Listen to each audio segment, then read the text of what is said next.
Hey everyone, welcome back. Ramon here, Program Manager for Drone Code. Really excited for this next presentation. We got bringing micro-ROS to PX4-based flying systems. Let me do a quick intro. Jaime Martin Loza is the CEO of eProsima. Experts on middleware specialize in implementing middleware standards such as DDS, RTPS, RPC over DDS, CDR. He's calling in today from Madrid, Spain. Jaime, awesome work on all the contributions to the community. Thank you. Nuno Marquez is a PX4 maintainer, directly responsible for the implementation and maintenance of the micro-RTPS bridge in PX4. He's calling in from Lisbon, Portugal. This talk is going to focus on presenting DDS, RTPS, XRCE-DDS, and micro-ROS. And we go over on how both micro-ROS and the micro-RTPS bridge work and trace an ideal roadmap to migrate from the micro-RTPS bridge to micro-ROS in PX4. Welcome our speakers, community. Yes. So, hello. Hi, guys. Very happy to be here. So, I'm going to share my screen to start because we have very few time. Let me do this. And I'm going to be presenting this agenda with Nuno. We are going to present together. So I am going to present the concepts regarding DDS and micro-ROS. And I'm going to be talking a little bit about our company. And right away, Nuno is going to talk about the bridge and how to migrate the current bridge to micro-ROS. So let me tell you something about eProsima. We are, as Ramon was saying, experts on middleware, and we are very focused on DDS and ROS2 because we are the default implementation of the middleware of ROS2. We are also contributing to the standards. We are OMG members, and we are members of the technical steering committee of ROS2 because we are a major ROS2 contributor. And also, we were in the past contributors to PX4 because we developed the initial version of the micro-RTPS bridge, that is a bridge between the micro-OR of PX4 to DDS and ROS2. So we have three main products. Probably you know those products. The first one is Fast DDS, that is the in middleware of ROS2. Also, we have Micro XRCE-DDS, that is an extension of DDS for microcontrollers, and is the base of micro-ROS, ROS2 for microcontrollers. And we also coordinate the micro-ROS project. And we have this third product that is important today, the integration service, that allows you to connect DDS with other protocols, such as ROS1, ROS2, or WebSockets, or Orion Context Broker, and user-defined protocols. And it's going to be the base of the ROS integration service, a common project between the Open Robotics Foundation and eProsima. So let's talk about DDS slightly for those of you that don't know about DDS. So when you are working on DDS, you have to imagine a global data space, and in this global data space, you define topics. And then the different participants or nodes join the global data space and just declare their interest on publishing on or subscribe to those topics. There is no central broker. It's just a pure publish, subscribe model. So in this kind of architecture, the latency is very low and the throughput is very high because you have no intermediate steps related to brokers or demos or whatever. As soon as you have the data available in your publishers, the middleware sends the data directly to the subscribers. Also, the discovery is automatic, so it's very easy to use in the typical cases. And this is the same model for ROS2. They have been studying different middleware options, and finally they choose DDS because DDS comes with a lot of success in defense and aerospace and other critical applications. So it's perfect for robotics.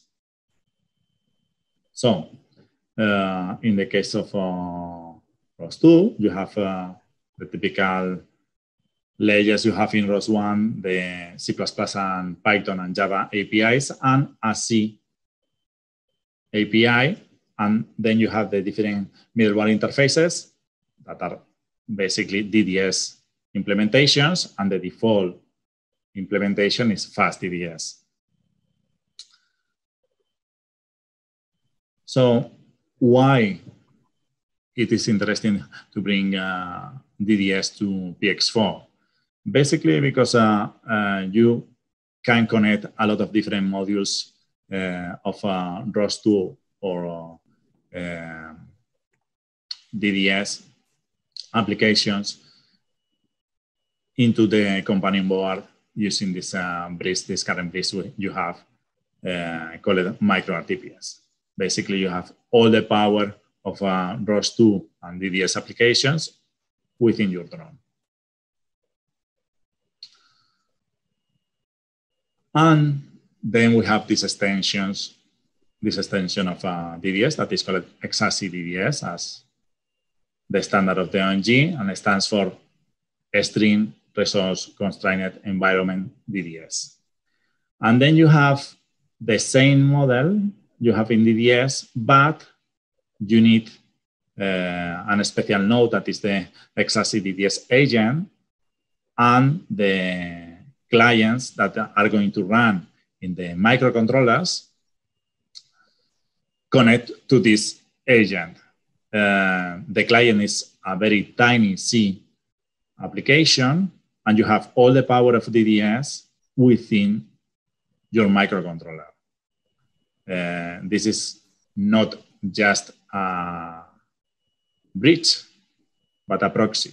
And that means that through remote procedure calls, the client is going to create entities, publishers, subscribers, and topics using the agent that is going to be the proxy. And this is very useful for these use cases, and also for IoT cases in which you have a low power device that is not connected to the global data space constantly, but you just connect from time to time. So why using this protocol? As I said, you have the full power of DDS.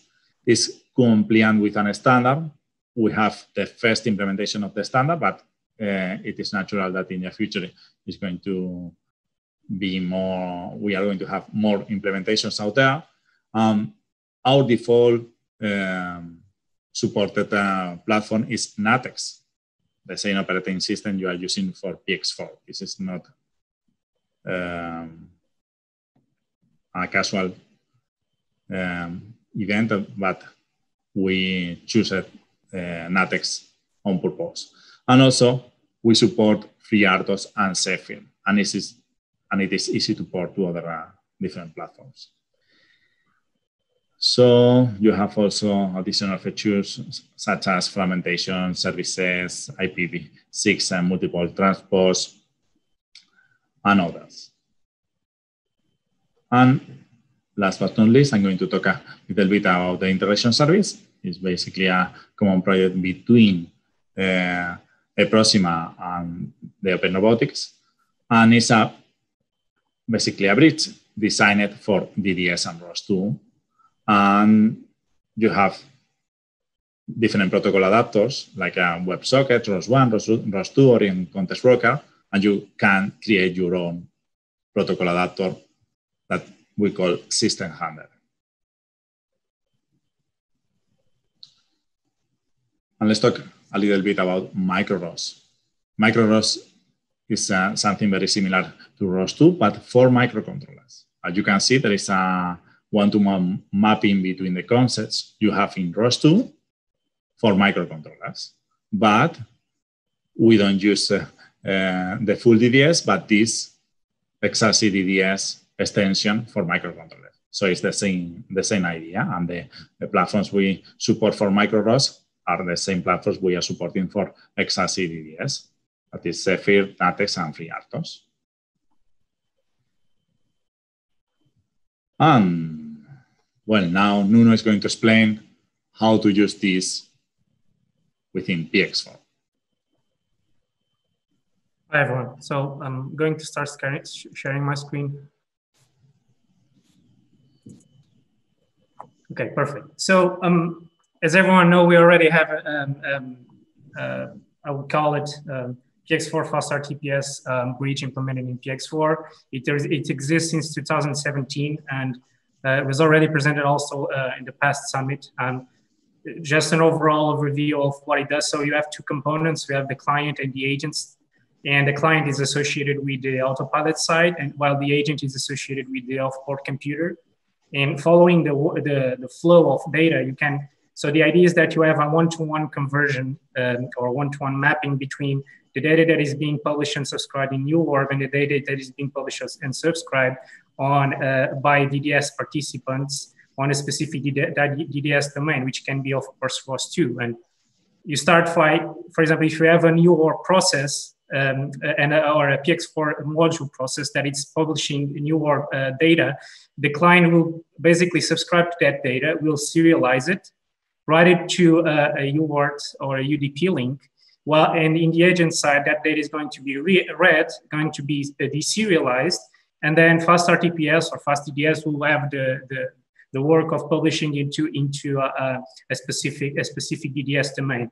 The other way around also works. So if you subscribe from data coming from a DDS domain, you serialize it and publish it and write it to a UART or UDP link, and the micro RTPS client side will read that data, deserialize it, and then publish it as a new work topic. Next one is basically, I'm going to quickly give you an overview of how exactly is the bridge working, or how the bridge can actually be generated. So this is basically, if you are aware of the build system of PX4, this is a make target. You use PX4 underscore, the target can be FMUV5 or can even be CIDL, and then underscore RTPS. And in this process, the first part of the process that it verifies all the new work, if all the new work messages actually have an RTPS identifier. Then it verifies what are the messages or the new work topics that are supposed to be sent or published or subscribed from the UART or the serial link or the UDP link. After that, we use specific IDL templates for basically generating all the required code for the publishers and subscribers on the agent side. And we use that with the help of the Fast RTPS gen application from eProsima. And at the same time, we are basically generating all the RTPS specific linking code to all the messages that we are going to exchange. Finally, the client code, it's automatically building this build process, but the agent code is stored in a specific build folder that you can manually build by manually triggering it. And it basically builds the agent application, which basically publishes and subscribes from ROS2 and DDS. Optionally, you can, if you don't want to use ROS2, you can directly generate using Fast RTPS gen. You can generate a subscriber or a listener application, so you can evaluate the data that is coming from PX4. Then, of course, you have the PX4 ROS2 bridge, and in comparison with what you had on the raw Fast RTPS bridge, this one directly connects with ROS2 topics, because we added support in Fast RTPS Gen to actually directly connect the types being generated on the PX4 side with the types that ROS2 supports. And this basically we are able to do that because we have two different packages. So we have PX4-ROS.com, which basically it's the materialization of the PX4 RTPS bridge for ROS2, and it has the agent code that actually interfaces with the ROS2 side. But it's actually also dependent on a second package, which is called PX4 messages, where we basically have the ROS2 message definitions that correspond to Newark counterparts. And those are Pascal case naming because it's the ROS convention for message types. And what we do with that, the PX4 message on the PX4 message build is that we generate first we do generate the IDL files that are required to generate the code for the agent side using Fast RTPS Gen. And at the same time, we're generating the type support and interface code that we do require to use on ROS2 nodes, so we can actually be compliant or have that one-to-one conversion from Newark topics that are converted to ROS2 message in ROS2 nodes. Since past year, there were several new, there were main features and bug fixes that I want to basically have a look at and show it to you. So the first one is that we had support for ROS2 dashing, eloquent, and foxy, and the way we did it was basically by adding that type support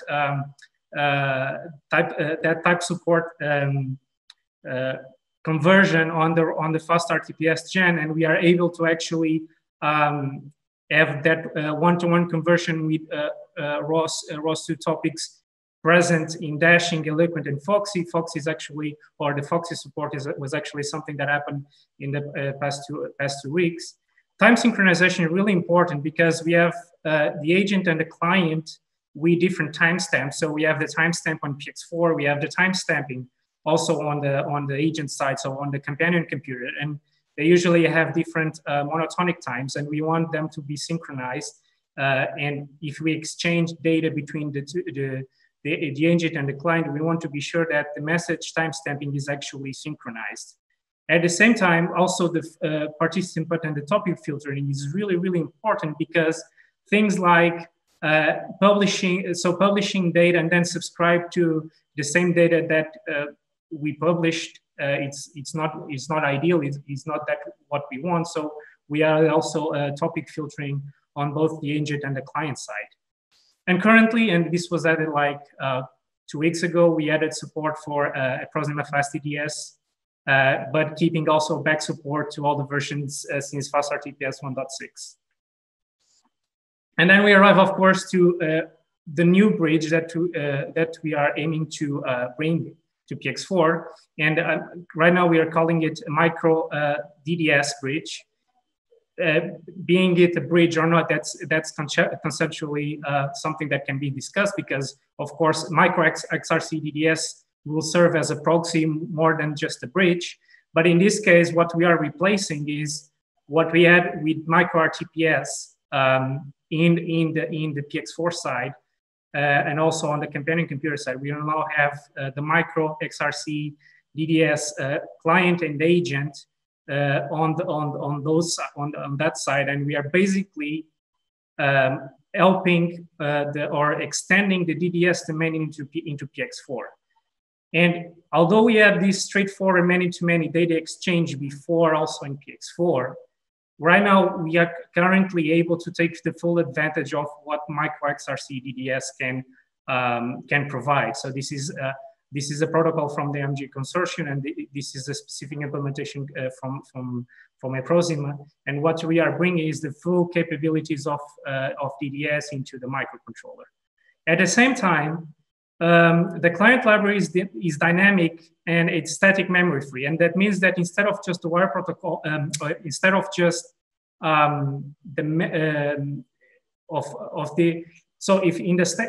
if we evaluate the stack, the only memory footprint that is going to be present by adding the client side is because of the stack growth of the different topics that we are using.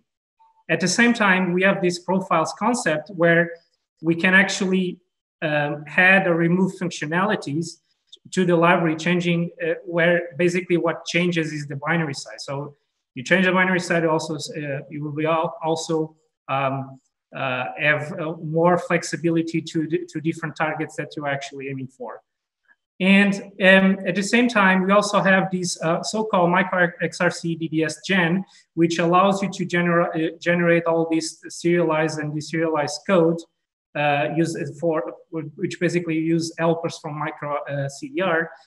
But before, we were using basically some custom templates. We don't need these custom templates anymore because we just need to generate the respective IDL types or the IDL files, and then this generated code or this generated tool will generate the code that we need.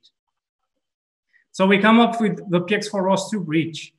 And the main difference with respect to the other slide is that now we have a second component here, which is ROS2. And how are we exactly connecting with ROS2? We're using something, or we are leveraging something that Jaime talked about, which is the integration service. And what it does allow you, for example, is that you have, for example, a DDS domain running on a companion computer, and you have a separate DDS domain, which is related with ROS2, for example, running on your laptop.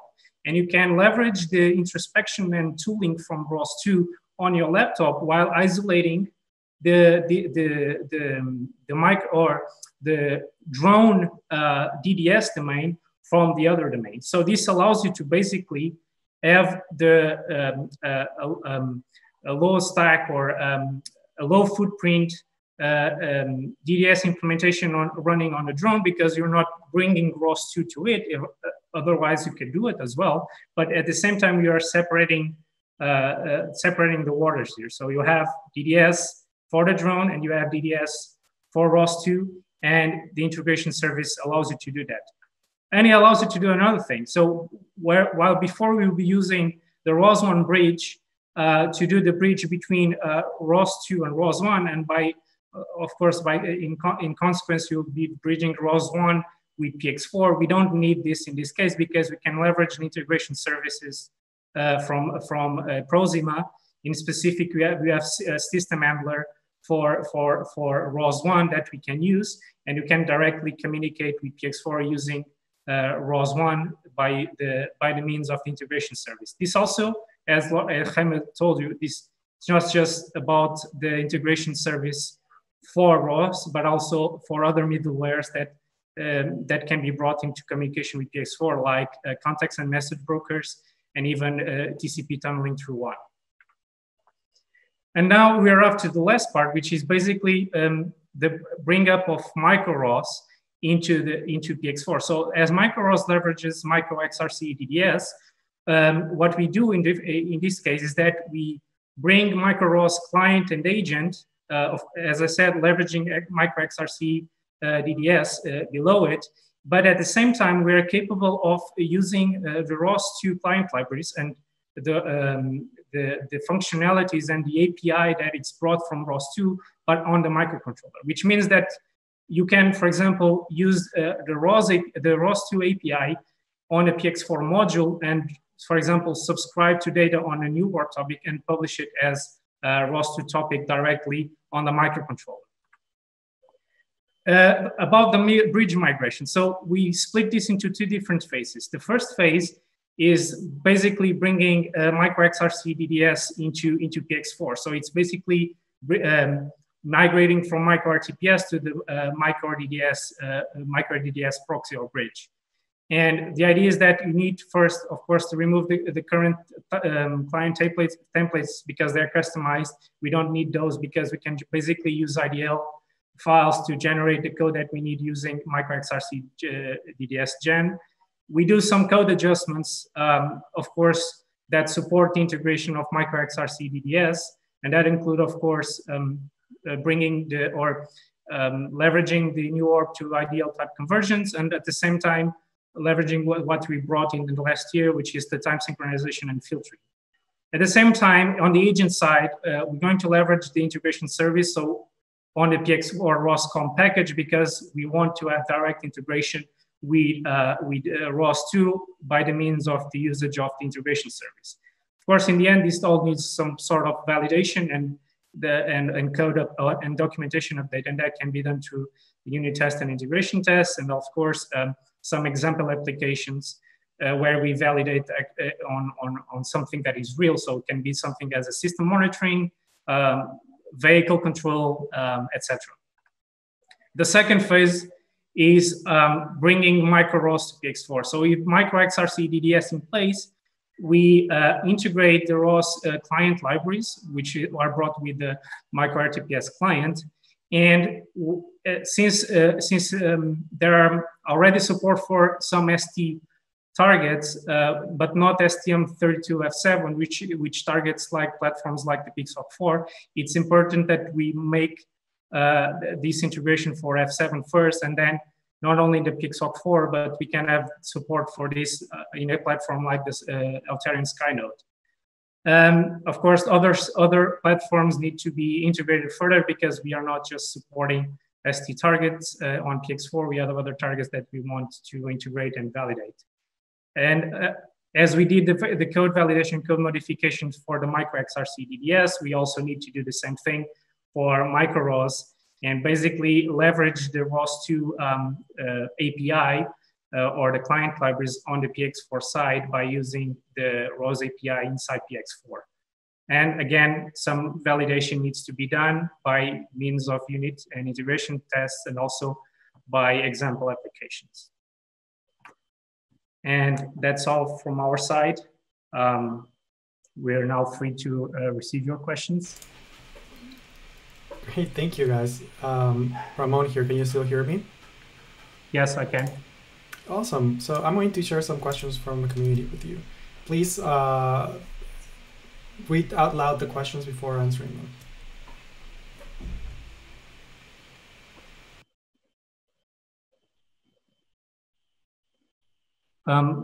Jaime, do you want to answer the first? What is the first question? Oh, so the first question is, why does one need DDS when Mavlink already does a message passing between PX4 and off-port systems? And we're talking about MavROS in this case, of course, I would assume. Well, in the case of DDS, you have a protocol that is a multi-purpose protocol that is widely used in a lot of different applications. So in terms of interoperability, for example, in the case of ROS 2 that uses already DDS as the middleware, you're going to have a lot more.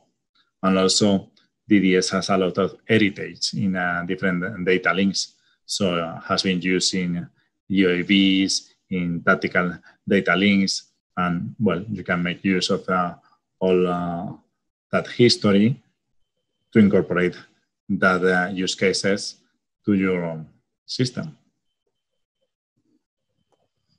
Okay, so there's another question which asks if would we recommend shifting to ROS2 for UAV can or UAV applications, or if it is stable yet. So I would say that most of the components of what we're currently supporting in PX4, it's already working. It was validated and it's being validated in different applications, and there are some people already using it.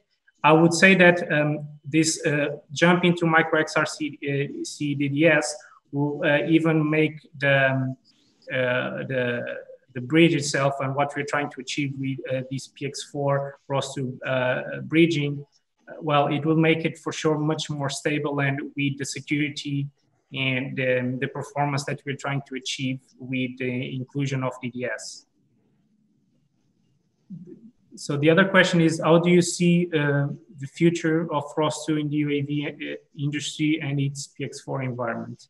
Do you want to answer to this, Jaime? Well,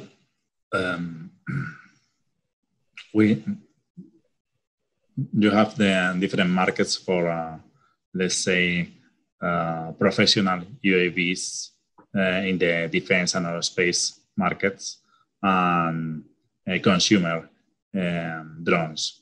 But every day, the line between those markets is disappearing. And I think at least you are going to see a lot of UAV let's say, professional UAVs using DDS in the consumer market and vice versa. So ROS2 is becoming more and more DDS because they are exposing a lot of the DDS capabilities, and the wrapper they have is very, very thin. So what I see is that finally both markets are going to be the same market, probably. And well, ROS2 is going to become a standard de facto also for the PX4 community. Okay, another question is that is CAN DDS realized in PX4 code base? No, it's not. I don't think it's going to be. And the last question that I have is if there is any plans for MAV-ROS2 for PX4-ROS2. Well, I can answer this. So there's plans for MAV-ROS2. There's no plans for MAV-ROS2 probably in PX4 because we are leveraging the direct integration with ROS2 by the means of first, of course, micro XRCE-DDS and then ROS2, because it allows you to do the direct translation from PX4 to ROS2 without the need of the usage of Mavlink. Hi guys, thank you. That's all the questions. Ramon here.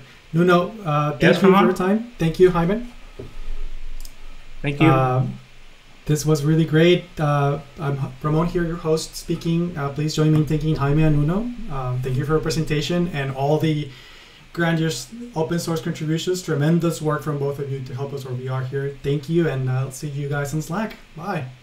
Thank you. Bye.